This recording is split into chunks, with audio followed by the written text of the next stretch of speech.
What's up, Crappie Attitude family? Nicole here, Uncle Bill's firstborn. And this week I'm standing in for Uncle Bill because he's currently out of town working in a warehouse to distribute PPE to all of our first responders. We are not experts by any means, but boy, do we love talking about fishing. Several of you have asked us how we set up our rig for catching crappie, and hopefully by the end of this video, you'll be able to set yours up the Uncle Bill way. Before we get too far into it, let's check in with Uncle Bill. Hey, Crappie Attitude family, Uncle Bill here. Hey, I'm not fishing today. Wish I was. It was awful pretty. I was watching some YouTube videos today, a bunch of boys out there fishing. I am in a beautiful, I'm in a hotel room in Lufkin, Texas. What Nicole's going to do here today is I've had a couple of folks ask and on how we're tying our rigs up. Well, Nicole's going to go through the steps. I did this because Miss T, when she first started, she was learning how to crappie fish with a user drop shot. She'd get hung up in the brush. She was breaking everything off. So I thought, well, I'll try this with a tri-swivel and see if I can save part of it anyway when she broke off. And we just got to where we started doing it, and she likes it that way. And in fact, Miss T's learned how to tie the knots this way and set up the rigs. So this is just the way we do it. Now, this is not the only way, by any means of the imagination. So anyway, stay tuned. Nicole's going to walk you through our drop shot setup. Hang tight. Let her show you what's going on.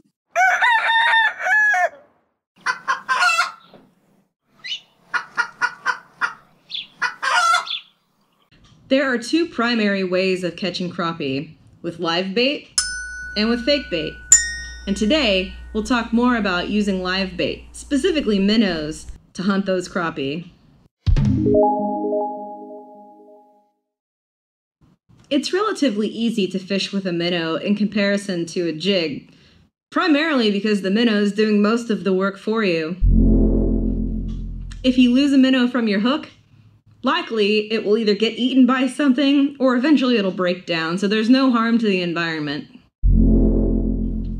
When it comes to the circle of life, a minnow is the closest thing in the natural food chain for a crappie, so by using one, you're greatly increasing your chances of catching. If you're worried about cost and don't mind the extra time, you can buy or build your own trap to catch your own minnows. Depending on how you hook your minnow, you might only be able to use it one time, a few times if you're lucky, especially compared to jigs. If you hook your minnow incorrectly, you might kill it or paralyze it, rendering it ineffective whenever it hits the water. You need a way to keep the minnows alive, either using your bait well on your boat or a cooler, which makes you a little bit more mobile. So it might not be the best for a traveling angler using a riverbank or hiking remotely to that super sweet spot. All right, let's shift from the minnows for just a moment and discuss how to set up the drop shot rig. To get started, you'll need a number 1 or a number 2 hook, a 1/2 ounce or a 3/4 ounce swivel weight, and a 3-way swivel. You'll use a clinch knot for the connections of this rig. Now, I know it's in the name, but it's important to note the weight and the 3-way swivel have a swivel eye.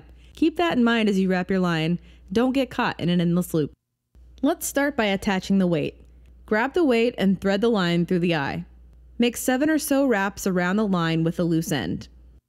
You can start with the hook, but I prefer the weight so I'm less likely to stick myself in the process. Once complete, thread the loose end through the first loop. For the improved clinch knot, bring the loose end back around inside the loose section of line. Pull both ends until the knot is tight. Don't worry about any excess line, we'll clean that up at the end. Measure about 15 inches and cut the line. Okay, now let's attach the swivel. Grab the swivel and tie the weight to one of the eyes using the same clinch knot. Alternatively, you can use the basic clinch knot. Follow the improved clinch knot process, but skip the last step of threading the loose end back around inside the loose section of line. It can be faster, but you'll be left with more excess line to trim at the end. Full disclosure, I usually skip that step. And now for the hook. Again, using a clinch knot, attach the line from your rod to an empty swivel eye. Make sure to really tighten those knots. If you have loose knots, you might lose your weight, your hook, or the entire rig. The last thing you want is to lose your rig in a crappie's mouth as it swims away. Loose knots lose drop shots. Now roughly measure about 4 inches of line and make another cut. Ideally, you want the hook about 2 to 3 inches away from the swivel once you're done. Grab your hook and use the clinch nut once again to make the connection to the swivel. To make it a little easier for myself, I like to pinch the first loop as I'm wrapping the line. This keeps the loop open and raises my chance of threading the loose end through on the first try without any struggles. You're working in smaller quarters here, so be mindful not to hook yourself, especially when tightening the knot.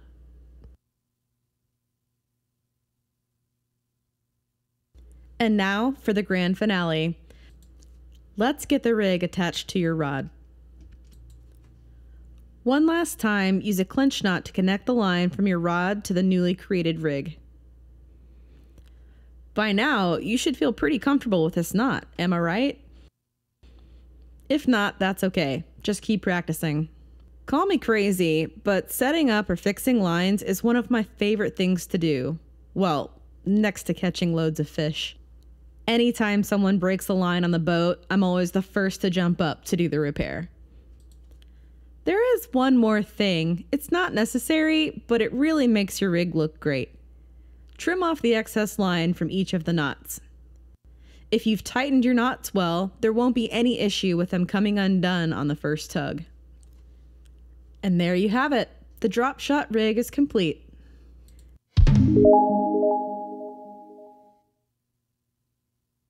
A minnow can be hooked in several places, like here, here, or here. The key is to ensure the minnow is as free-moving as possible. For calm, deeper water, hooking through the lips or near the dorsal fin is the best. Sticking near the dorsal fin can risk spinal damage if the hook is placed incorrectly. We prefer to hook through the lips, which is a simple, low-risk way of getting the bait ready. This is where the minnow brain is, right behind the eyes. When going through the lips, make sure you avoid the brain at all costs. An accidental lobotomy means tossing that minnow and trying again. Bring the hook straight up through both lips, and you're ready to fish for crappie. So there you go, gang. Man, I hope you enjoyed the video. I know it sounds pretty simplistic in its nature, but it really is simplistic in its nature. A lot of times folk makes fishing way harder than it is. Fishing should be fun. You should be enjoying your time in the water, enjoying your time with friends and family. That's what fishing's all about. We hope to see you soon. Make sure you hit that subscribe button down there. That notification bell, that's important too. If you folks who watch this thing, if you got questions or if you got other comments, please put them down below so we can see what you want, see what you got to say. If you got anything else you'd like for us to show you, make sure you leave us a comment down there. And for sure, you got to hit the like button. Be good for now. See you soon. Fish out.